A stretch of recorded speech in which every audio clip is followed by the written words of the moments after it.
Ninauna ka pa siya. Yung ganun pa rin, dito pa rin.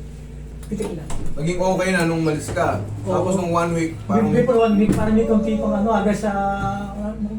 gusto ko bumalik sana, kaya dumating yung baboy na inalaga ako. Ay.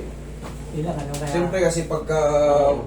Minsan may mga pagkakataon pag maga siya, hindi ma-perfect. Oo. Pero, kita mo konti. Kaso hindi mo binalik. Yun nga. Hanggang sa tumagal na yun, tumagal pa. Lumipas sa isang Pero taon. konti lang naman. Hindi naman siya yung talagang kaya ko naman. Kaya lang, siyempre. Mas gusto mo talaga ano. Ma-perfect kasi. Pagkakataon wala akong bili. Tapos yung baboy, nakuha na eh. Yeah. Lugi. Lugi. Mura na lang. Saan bang bubuyan mo? Sa Batangas na. Layo pa lang. Kaya di mo ako. Kailangan ko kasi ng ano ngayon eh. Gapa ko ng baboy ngayon eh. Baboy. Lugi na ako eh. Lugi.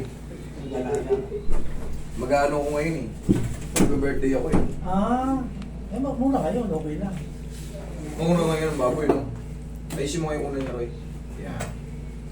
At pag pag yung ginagawa ganyan, mas okay lang ganyan. Ito hindi ka anong nagagamit.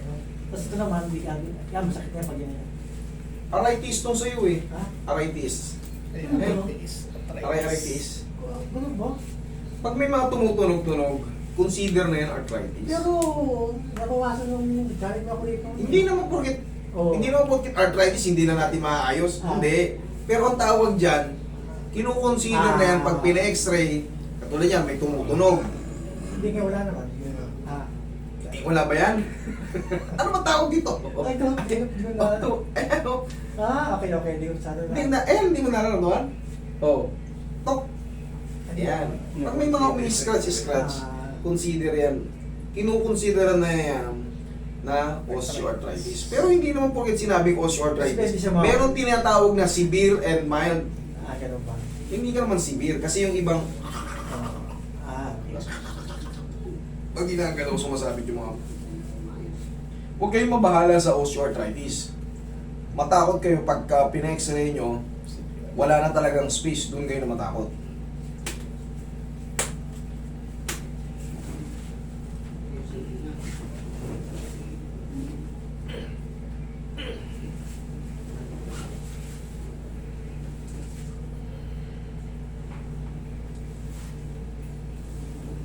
Kahit nga binatilyo pa eh, bata-bata pa eh. Nagulat niya ako, may osteoarthritis na siya. Oh. Tigas mo. Yan, sipa. Sapa. Pag ganun. Paano? Iisip mo na pag ganun. Yan. Sipa? Sipa. Sipa. Okay.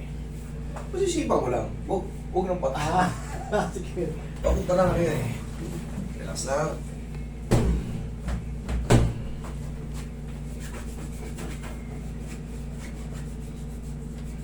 Oh, testing mo ilapat ngayon. Ayan. Tingnan mo. Ano na ganyan? Check mo. May masakit pa? Tayo ka. Oh.